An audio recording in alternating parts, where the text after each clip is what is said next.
தேவனுக்கு மகிமை. நாளும் நாளிகையும். மார்க்கு 13ஆம் அதிகாரம் 32ஆம் வசனம். அந்த நாளையும் அந்த நாளிகையும் பிதா ஒருவர் தவிர மற்றொருவனும் அறியார். பரலோகத்தில் உள்ள தூதர்களும் அறியார்கள், குமாரனும் அறியார். இந்த நாள், இந்த நாளிகை என்பது மணவாளன் மணவாட்டியை ரகசியமாக சந்திக்கக்கூடிய நாள், நாளிகை. ஓய்வு நாளை நாம் அறியக்கூடிய இடத்தில் இருக்கிறோம். உயிர்த்தெழுந்த நாளும் நமக்கு தெரியும். பெந்தைக்கோஸ்தே நாளையும் நாம் அறிந்திருக்கிறோம். பிலிப்பியர் 1ஆம் அதிகாரம் 11ஆம் வசனத்திலே சொல்லப்பட்ட கிறிஸ்துவின் நாள் என்பது அறியப்படாத இடத்திலே இருக்கிறது. உபத்திரவ காலத்தின் மத்தியிலே உள்ள நாளையும் நாம் சரியாக அறிகிறோம். 1000 வருஷ அரசாட்சி நாளும் நமக்கு தெரியும்.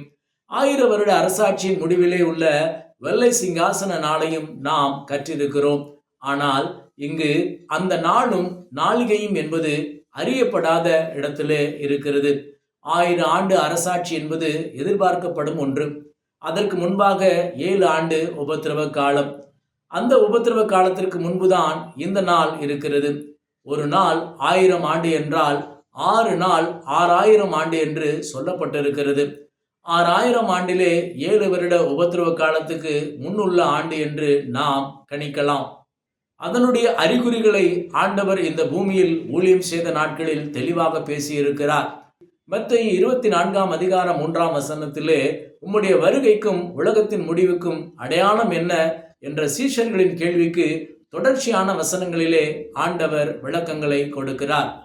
அன்பு தணிந்து போகும் என்று எச்சரிக்கிறார். ராஜ்யத்தினுடைய இந்த சுவிசேஷம் பூலோகம் எங்கும் உள்ள சகல ஜாதிகளுக்கும் சாட்சியாக பிரசங்கிக்கப்படும், அப்பொழுது முடிவு வரும் என்று கூறுகிறார். இங்கு சொல்லப்படும் அறிகுறிகளை கடைசி கால வருஷங்களிலும் மாதங்களிலும் வாரங்களிலும் நாம் அறிய முடியும். ஆனால் அந்த நாளையும் நாளிகையும் நாம் அறிய முடியாது. எனவே நாம் ஆயத்தமாய் இருக்க வேண்டும், காத்திருக்க வேண்டும், எதிர்பார்க்க வேண்டும், வாஞ்சிக்க வேண்டும். எல்லாவற்றிற்கும் மேலாக விழித்திருக்க வேண்டும். சாயங்காலமோ நடு இரவோ சேவல் கூவும் நேரமோ விடியற் காலமோ நமக்கு தெரியாது. விழித்திருங்கள் என்று 5 இடத்திலே ஆண்டவர் எச்சரிக்கிறார். இதை மார்க் 13:33 37 வரை நாம் காணலாம். லூக்கா 21ஆம் அதிகாரம் 36ஆம் வசனத்திலே, இனி சம்பவிக்க போகிற இவைகளுக்கெல்லாம் நீங்கள் தப்பி மனுஷகுமாரனுக்கு முன்பாக நிற்க பாத்திரவான்களாக எண்ணப்படுவதற்கு எப்பொழுதும் ஜெபம் பண்ணி விழித்திருங்கள் என்றார் என்று எழுதப்பட்டிருக்கிறது. இங்கு விழித்திருங்கள் என்பது தெளிந்த புத்தியை காட்டும்.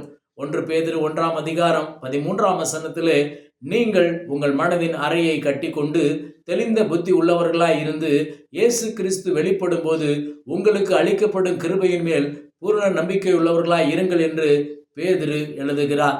தெளிந்த புத்தி என்பது எபேசியர் 6ஆம் அதிகாரம் 14ஆம் வசனத்திலே சத்தியம் என்னும் கச்சையை அறையில் கட்டுவதாக எழுதப்பட்டிருக்கிறது. இது மனதின் அறையை கட்டிக்கொண்டு என்பதாக நாம் காணலாம். மனது முழுவதும் சத்தியத்தால் நிறைந்திருக்க வேண்டும். அதுவே புத்தியிலே தேறின அனுபவம் என்று 1 கொரிந்தியர் 14ஆம் அதிகாரம் 20ஆம் வசனத்திலே எழுதப்பட்டிருக்கிறது. எந்த மனுஷனையும் கிறிஸ்து இயேசுவுக்குள் தேறினவனாக நிறுத்தும்படிக்கு அவரே நாங்கள் அறிவித்து, எந்த மனுஷனுக்கு புத்தி சொல்லி எந்த மனுஷனுக்கும் எல்லா ஞானத்தோடும் உபதேசம் பண்ணுகிறோம் என்று கொலோசியர் 1:28 எழுதப்பட்டிருக்கிறது. இந்த தேர்ச்சி என்பது கிறிஸ்துவின் நிறைவான வளர்ச்சியின் அளவு என்று எபேசியர் 4ஆம் அதிகாரம் 11ஆம் வசனத்திலே எழுதப்பட்டிருக்கிறது. இதற்கு 5 உத்தியோகஸ்தர்கள் ஏற்படுத்தப்பட்டிருக்கிறார்கள். எபேசியர் 4ஆம் அதிகாரம் 13ஆம் வசனத்திலே அப்போஸ்தலர், தீர்க்கதரிசிகள், சுவிசேஷகர், மேய்ப்பர், போதகர் என்று எழுதப்பட்டிருக்கிறது. இவர்களுடைய போதனைகளை அன்புடன் நாம் ஏற்றுக்கொள்ள வேண்டும். அப்போது தலையாகிய கிறிஸ்துவுக்குள் நாம் எல்லாவற்றிலும் வளரலாம். அன்புடன் சத்தியத்தை கைக்கொண்டு தலையாகிய கிறிஸ்துவுக்குள் எல்லாவற்றிலேயும் நாம் வளருகிறவர்களாய் இருக்கும்படியாக அப்படி செய்தார் என்று எபேசியர் 4:15 எழுதப்பட்டிருக்கிறது. இந்த வளர்ச்சியை பரிசுத்தமாக்கப்பட்டிருக்கிறோம் என்று பவுல் குறிப்பிடுகிறார். எபிரேயர் 10:10 இயேசு கிறிஸ்துவினுடைய சரீரம் ஒரே தரம் பலியிடப்பட்டதினாலே அந்த சித்தத்தின்படி நாம் பரிசுத்தமாக்கப்பட்டிருக்கிறோம் என்று எழுதப்பட்டிருக்கிறது. எனவே அந்த சித்தத்தை நாம் நம்முடைய சரீரத்தில் செய்ய வேண்டும். ரோமர் 12:1-2 வசனங்களிலே, அப்படி இருக்க சகோதரரே, நீங்கள் உங்கள் சரீரங்களை பரிசுத்தமும் தேவனுக்கு பிரியமான ஜீவ பலியாக ஒப்புக்கொடுக்க வேண்டும் என்று தேவனுடைய இரக்கங்களை முன்னிட்டு உங்களை வேண்டிக் கொள்ளுகிறேன். இதுவே நீங்கள் செய்யத்தக்க புத்தியுள்ள ஆராதனை. நீங்கள் இந்த பிரபஞ்சத்திற்கு ஒத்த வேஷம் தெரியாமல் தேவனுடைய நன்மையும் பிரியமும் பரிபூர்ணமான சித்தம் என்னதென்று பகுத்தறியத்தக்கதாக உங்கள் மனம் புதிதாகிறதினாலே மறுரூபமாகுங்கள் என்று எழுதப்பட்டிருக்கிறது. மத்தேயு 7:21 பரலோகத்தில் இருக்கிற என் பிதாவின் சித்தப்படி செய்கிறவனே பரலோக ராஜ்யத்தில் பிரவேசிப்பானே அல்லாமல் என்னை நோக்கி கர்த்தாவே கர்த்தாவே என்று சொல்லுகிறவன் அதில் பிரவேசிப்பதில்லை என்று ஆண்டவர் சொல்லுகிறார். கடைசியாக 2 கொரிந்தியர் 7:1 இப்படிப்பட்ட வாக்குத்தத்தங்கள் நமக்கு உண்டாயிருக்கிறபடியினால் பிரியமானவர்களே, மாம்சத்திலும் ஆவிலும் உண்டான எல்லா அசுசியும் நீங்க நம்மை சுத்திகரித்து கொண்டு பரிசுத்தமாகுதலை தேவ பயத்தோட பூர்ணப்படுத்த கடவோம் என்று பவுல் குறிப்பிடுகிறார். பிரியமானவர்களே, அந்த நாளையும் நாளிகையும் நாம் அறியாத இடத்திலே நாம் விழிப்புள்ளவர்களாக, தெளிந்த புத்தி உள்ளவர்களாக, புத்தியிலே தேறின இடத்திலே அவருடைய சித்தம் செய்து பரிசுத்தமாக்கப்பட்ட இடத்திலே பூரணத்தை அடைந்து கொள்வோம். கர்த்தர் உங்களை ஆசீர்வதிப்பாராக. ஆமேன்.